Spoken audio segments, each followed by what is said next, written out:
Thought maybe if I moved the motor ahead 1 inch, I could make my factory drive shaft line up. And this plate line up, because that's got to go about to right there for that to work. But how I did the rad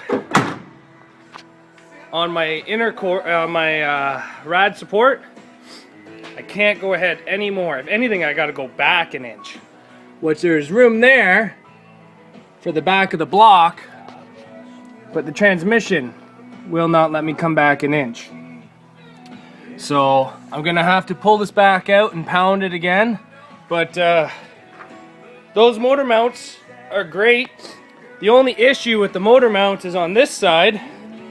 Because of how I did my power steering, I can't have that on there. Maybe once I move that back 1 inch, I can get the top rubber on there. But we'll see. The motor's not exactly where she has to be. She's starting to slide off the frame, to be honest. But yeah, everything looks pretty good. The oil pan clears the front diff pretty nicely.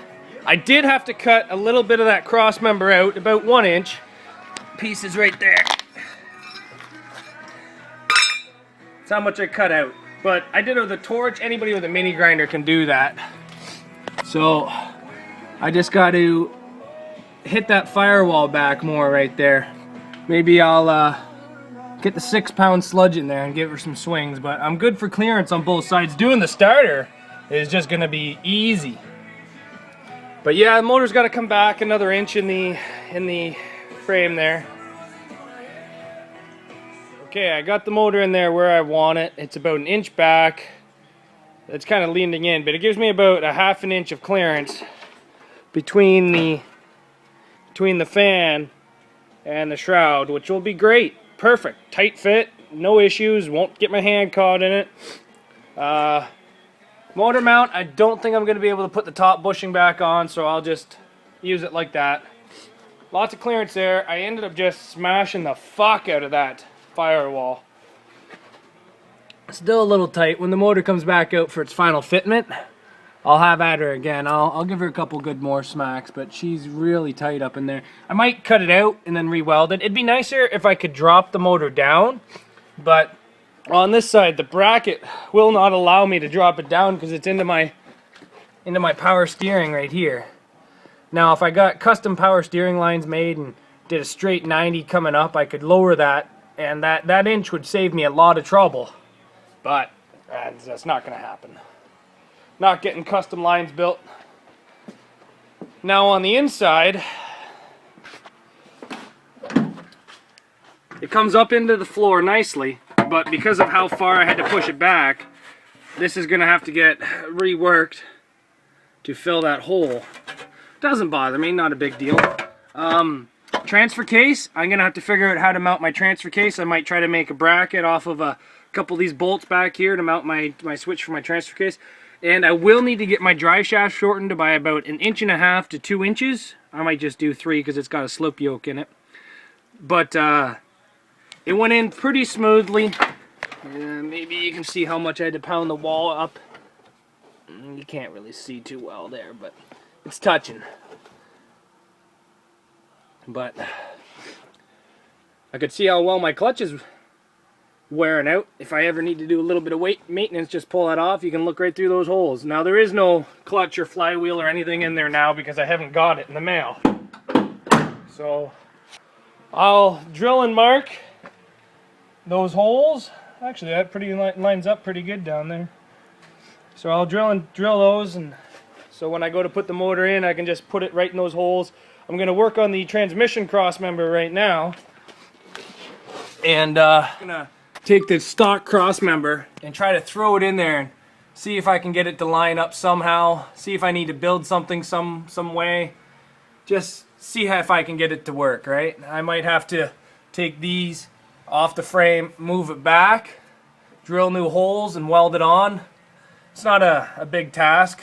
Just grind them off, pound them out. They're just the factory rivets. And that's for those little brackets up there.